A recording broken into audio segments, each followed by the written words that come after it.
Now, social identity theory is a very helpful theory for understanding why we prefer our own society to other societies or other subgroups of people. This is an interesting article from The Conversation. Conversation articles are easy to read. They're written by academics for a broad audience. So if you want to understand some academics' work, it's not a bad idea to start with a conversation article. This one is about evolution and how our brains have evolved to distrust difference in other people, but this isn't our destiny. So our brains are very malleable, and they allow us to modify these primitive fear and reward systems to produce different behavioral outcomes for ourselves. So, but basically, our primitive selves, we have an implicit preference for our in-group because we are like them, and a fear or a distrust of our out-groups.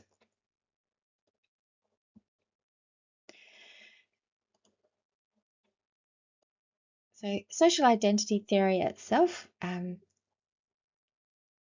posits that part of a person's self-image is comprised of the social categories that they belong to. So I identify, for example, as a mother, as an academic, as a teacher, as an Australian, etc. As a woman, let's not forget that. Self-categorization theory suggests that when individuals identify as a member of the group, they then start acting like other members of that group. And this is a form of what they call depersonalization, and also allows for comparing ourselves with another group, and everybody likes to be compared favorably to other groups. So this is where this status fights come in, and it can lead to prejudice and bias, of course.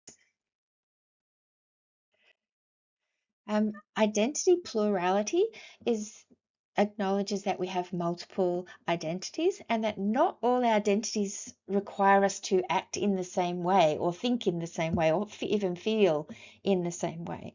As a mother, I feel first with my heart, and as a teacher, let's not say teacher, it's a bit in between, but as an academic, I have to think first with my brain. So this can lead to internal tension, conflict between my identities. So if we don't, how do we manage these tensions? We don't normally integrate them. So we don't just have one big mesh of an identity. It's very cognitively taxing. That means it's hard for our brains. And it also reduces the flexibility or the utility of our identity. So I have got a broader range of possible behaviors that I can exhibit if I maintain these separate identities. So what we do in different situations is we order our identities, whether how valuable they are at the time, how important they are at the time, how relevant they are at the time. And value clashes between these roles can also be suppressed when we enter a different space. So my generous nature, for example, sometimes has to be squashed when I start looking at behaviour to do with academic misconduct, for example, in my role as an investigator. So identity multiplicity, Petriglieri says, she goes into it in more detail, and she also talks about identity threats. So she said that our multiple identities comprise our personal identities, which are things like my hair color, my skin color, my natural intelligence, my outspokenness, and our social identities, which are the things like the groups that you belong to. So some can be ascribed, your race, your gender, you can't do anything about that, or achieved or voluntary, such as what you do for a living, which sporting team you barrack for, or which organisations you join. Now, we value our identities. They have value to us. They have meaning to us. They are social and enacted. That means that they are important in our connection with other people, and they're things that we actually act on in real life. They vary to us in importance and relevance at different times, but they definitely contribute to our self-worth, and we are motivated to maintain our identities. On the other hand, we also, they're dynamic, as Petroglieri says. We change them as we grow or as we enter different situations. So in class, I talked to my class about what social groups do you belong to, and then we had a competition to see how many we could come up with. You can do that at home. Individuals respond to identity threats, and this is a fascinating paper. The references are all in the LMS. She talks about how we have two basic ways of protecting or maintaining our identities. We either protect our identity or we restructure or change our identity. And if you want to go into more detail about that, feel free. It's not a requirement of this course.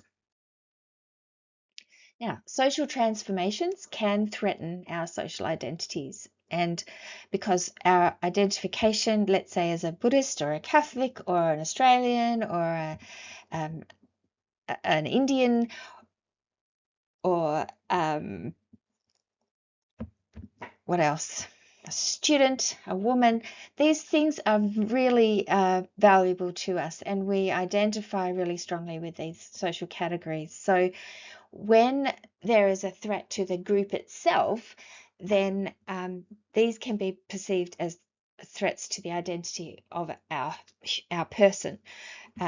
One example at the moment that is capturing the headlines is the example of the Royal Commission into anti-Semitism, where I guess I would argue that racism of all forms is a threat to people's identities, and it is not only anti-Semitism that is of concern in Australia, but racism against Aboriginal people, and for that matter, against Muslim people. So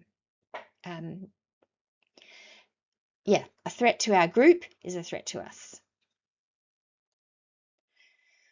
It isn't easy to change our judgments.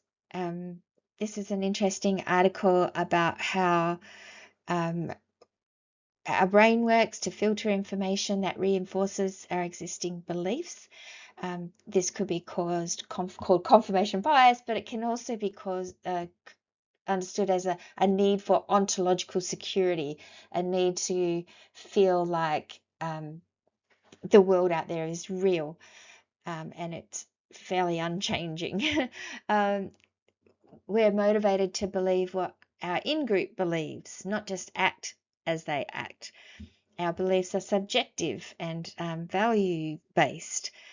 And so what this author is saying is that belief is a social phenomenon, not an individual phenomenon. So it is a little bit, it's related to the social construction of reality, which is the topic of my next little mini lecture.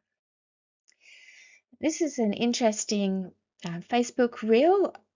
This presenter talks about why society is being so split apart, what we might call a schism, because we are so attached to the things that we can still hold on to, and most of that is around our identity.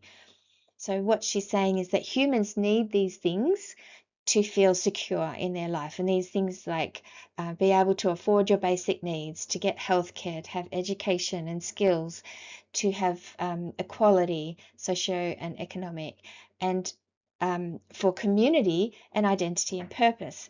And right at the moment, it seems like even if let's say I can still afford healthcare and education and a house and food, not everybody in my circle can, including quite a few of my students.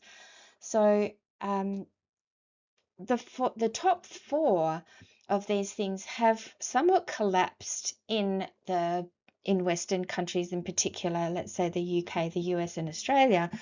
And what we're left with is to hold our society together is community and identity and purpose. And you could even say that community has been destroyed because we're so polarized at the moment. So she talks here about how